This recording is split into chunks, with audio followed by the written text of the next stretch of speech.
ടുനെറ്റ് news കാലാവസ്ഥാ വാർത്തയിലേക്ക് സ്വാഗതം. സംസ്ഥാനത്ത് ഫെബ്രുവരി മാസത്തിൽ സാധാരണ ലഭിക്കുന്ന മഴയേക്കാൾ കൂടുതൽ ലഭിക്കാൻ സാധ്യതയെന്ന് കേന്ദ്ര കാലാവസ്ഥാ നിരീക്ഷണ വിഭാഗം. കാലാവസ്ഥാ നിരീക്ഷണ വിഭാഗത്തിന്റെ മാസാന്ത കാലാവസ്ഥാ പ്രവചനത്തിലാണ് ഇക്കാര്യം അറിയിച്ചിരിക്കുന്നത്. ഫെബ്രുവരിയിൽ 14 മില്ലിമീറ്റർ മഴയാണ് സംസ്ഥാനത്ത് ലഭിക്കേണ്ടത്. ഇതിനേക്കാൾ ലഭിക്കുമെന്നാണ് കാലാവസ്ഥാ വിഭാഗത്തിന്റെ പ്രവചനം. ഫെബ്രുവരിയിൽ ചൂട് ചിലയിടങ്ങളിൽ വർധനക്കും മറ്റിടങ്ങളിൽ സാധാരണ തോതിൽ അനുഭവപ്പെടാനുമാണ് സാധ്യതയെന്ന് കേന്ദ്ര കാലാവസ്ഥാ നിരീക്ഷണ വിഭാഗം പ്രവചിക്കുന്നു. വടക്കൻ കേരളത്തിലാണ് സാധാരണയിൽ കൂടുതൽ പകൽ താപനില വർദ്ധിക്കാൻ സാധ്യതയുള്ളത്.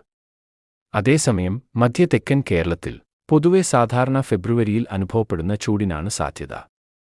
ഫെബ്രുവരിയിൽ സംസ്ഥാനത്ത് തണുപ്പ് പൊതുവെ കുറയാൻ സാധ്യതയുള്ളതായും കേന്ദ്ര കാലാവസ്ഥാ നിരീക്ഷണ വിഭാഗത്തിന്റെ പ്രവചനത്തിൽ പറയുന്നു.